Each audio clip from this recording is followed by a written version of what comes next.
Also joining us this rainy Monday, we've got mobile journalist Evan Tarinque reporting from Marikina City. How is the situation there, Evan? Mukhang hindi pa rin okay. Tama ka dyan, Reg, no? Medyo bumaba na yung water level dito sa Marikina River pero nananatili yan sa alert level 2, no? As of kanina nga around 2:30 p.m.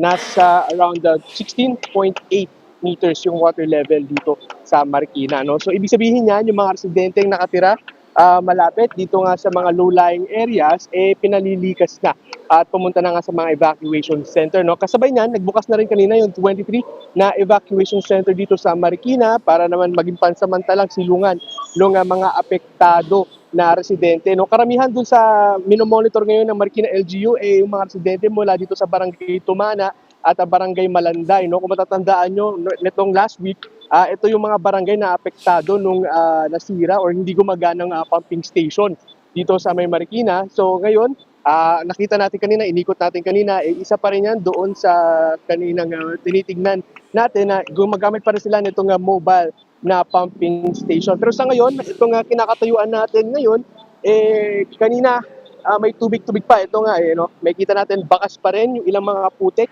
na naipon. Galing nga doon sa ilog.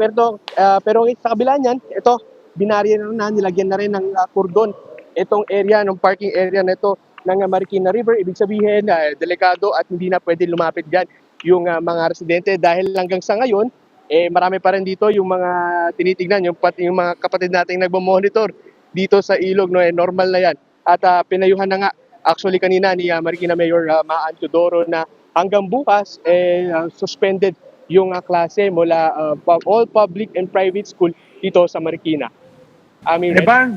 Evan, ba't hindi mo ulan dyan? Dito kasi ang lakas ng buhos ng ulan eh. Oo. Tumigil na yung ulan dyan?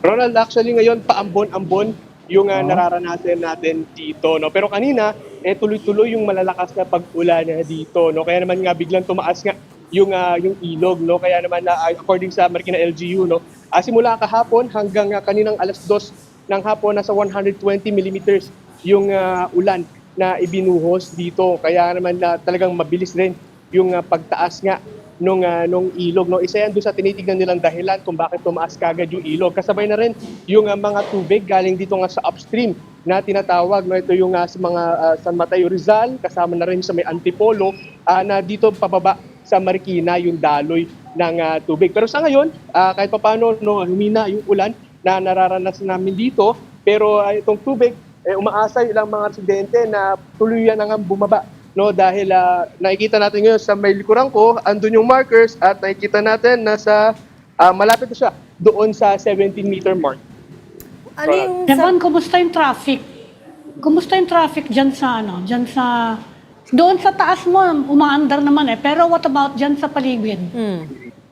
Kanina earlier, may mga nadaanan tayo, medyo gutter deep na yung mga kalsada, no? Kaya naman medyo nagkaroon ng pagbigat ng daloy ng trapiko, no? Pero sa ngayon, according sa Marikina LGU, no, medyo okay naman na at medyo nabawasan na yung mga pagbahanga na kanilang minomonitor, no? Pero sa ngayon, gaya nga nung dito, napakita natin yung sitwasyon sa taas.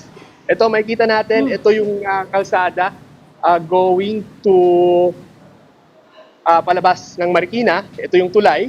Makikita natin na tuloy-tuloy pa naman yung daloy ng trapiko, no? Pero isa kasi itong daanan na to, itong kinakatuyuan natin, isa to dun sa mga daanan, ito yung bypass road dito sa Marikina kung saan umiikot yung ilang mga sasakyan, pati na rin yung mga pampublikong sasakyan dito papunta naman ng sumulong highway papuntang Antipolo. Pero ito, sarado to for now dahil nga mataas yung tubig at puno pa nga ng putik yung lugar na ito ngayon, Ami. Evan, what is Yung mga Go ahead, Ami. yung mga evacuation center, mga schools ba 'yon? Tama ka dyan, Ami, no? Karamihan, actually, yung marami or lahat ng evacuation center dito sa Marikina is yung mga public schools na ginagamit, no? Sa District 1, kung tama yung pagkakalala ko, nasa 12, at sa District 2 naman, nasa 11 yung mga evacuation center na pinupuntahan. Pero pinakamarami daw talaga usually na pinupuntahan na evacuation center itong sa may Barangay Malanday Marapit kasi ito doon sa may Bulelak Street, or sa may Bulelak, na talagang katabi nitong Tumana River. No? Itong Tumana River kasi, last week, ito yung talagang tumaas yung tubig. Kaya naman kinailangan nga ng Marikina LGU nitong mobile na pumping station para kahit papano yung tubig dun sa creek na hindi makadaloy papuntang ilog mailabas. So yan yung kanina nakita natin, no, na tuloy-tuloy yung pag-pump ng tubig mula doon sa creek papunta naman dito sa ilog. Ami. Evan, just very quickly kasi we still have to go to Jazz. Yung 17 meters, ano yun? Second alarm? Reg, so far, no, itong 17 meters is still under second alarm. No? Kasi Okay. yung alarm system dito sa Marikina, 15 meters ay yung first alarm kung saan yung mga residente pinaghahanda sila sa mag-evacuate. Pagdating naman ng 16 meters, yan yung second alarm kung saan nga kailangan na mag-evacuate ng mga residente galing doon sa mga low-lying areas. Pagdating naman nung 18 meters, 18 meters, yan na yung third alarm, yan na yung Mandatory forced na. evacuation. Oo. No, so dyan na susundo yung mga membro ng Marikina LGU doon sa mga residenteng ayaw talaga lumikas at saka na sila dadalhin sa Yeah. mga evacuation center. Pero ito, so far sa ngayon, no, hopefully, hindi na tumaas or umabot ng third alarm itong water level dito sa Marikina. Unfortunately, patuloy ang ulan, Evan, and this is expected to continue in the following days. So baka umabot pa tayo ng third alarm. But we'll leave that there. Thank you so much for talking to us. Mobile journalist Evan Tarinque from Marikina. Coming to us from Marikina. Please be safe.